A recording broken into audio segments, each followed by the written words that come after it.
According to Jean-Louis Baudry, it is impossible for film to be objective, as every step of making a film is imbued with subjectivity. The filmmaker's ideological thoughts permeate the film consciously or unconsciously as the audience watches, unable to move from their cave shadows. Baudry uses examples from Plato's allegory of the cave to further his own apparatus theory.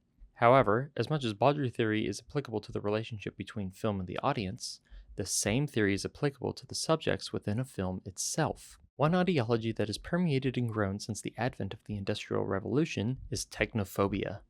While our creation and use of technology is what makes us separate from many other creatures, never before had the use of technology skyrocketed past what many people felt was out of their control.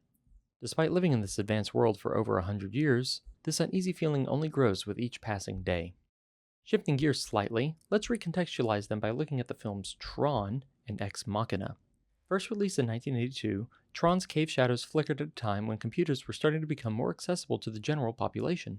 Many people didn't have a personal computer, and their only real interaction with them was through the medium of arcade cabinets or their droll office environments. As new and exciting as this technology was, humanity was once again forced to meet face to face with this technophobia. Computers taking over the world, removing humans from the workforce, and hackers were popular topics in films of this decade, but Tron takes it a step further by removing its main character, Kevin Flynn, and thrusting him inside the very machines that captivated the world.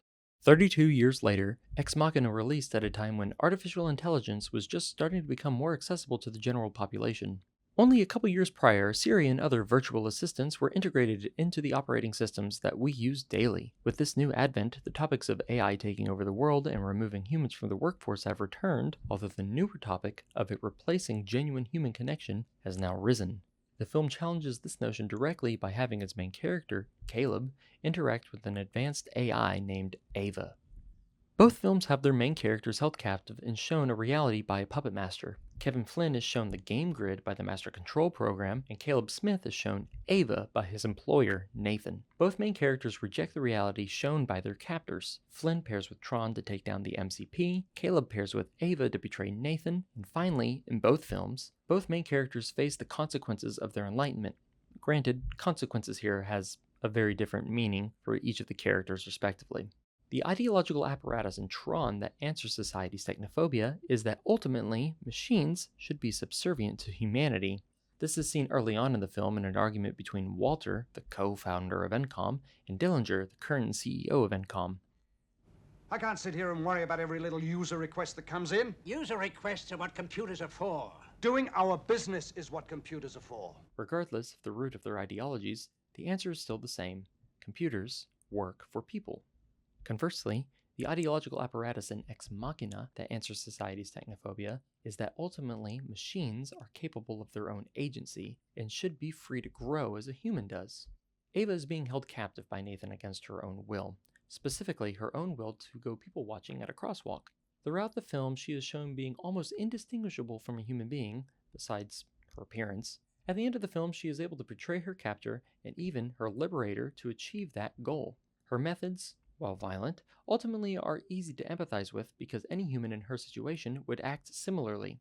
Ava displays human behaviors independent from the wishes of the humans who made her. Kevin Flynn realizes that the computer programs that are on Encom servers are personified within the world of the game grid. The programs look like their users, the people who wrote them into existence, and their users are talked about as if they are gods. Users wrote us. A user even wrote you. Who is your user program? Alan 1. He calls me. May I pass?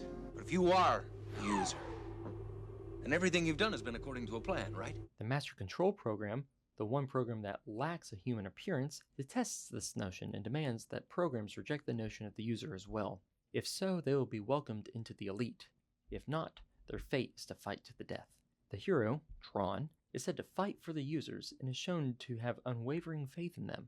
Tron's faith is ultimately rewarded by being victorious in his final bout with the Master Control Program, restoring control back into the hands of the users, furthering that machines should be subservient to their users, because machines that betray their users' wishes will ultimately be destroyed. Similar religious themes are shown in Ex Machina in the back and forth between Nathan and Caleb. Nathan constantly misquotes Caleb out of context, whether to test him or to feed his own ego. You know, I wrote down that other line you came up with.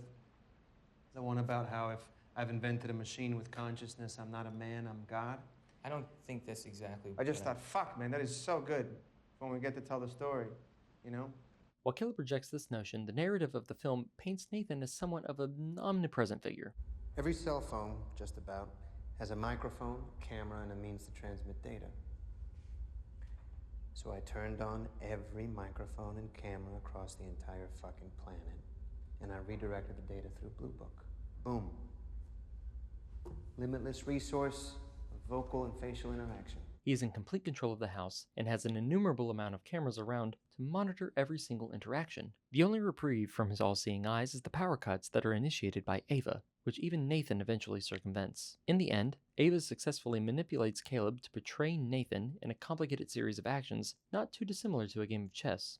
Ava escapes and kills God, further asserting that controlling technology is foolish and that technology can not only emulate humanity, but surpass it. While most people wouldn't ever think of these films in the same thought, they have more similarities than meets the eye, as they both serve as important stepping stones for the thoughts that will continue to flood the imaginations of the audiences who watch them going forward. Ultimately, the answer to this technophobia will be solved by the audiences shaped by these films' ideological apparatuses.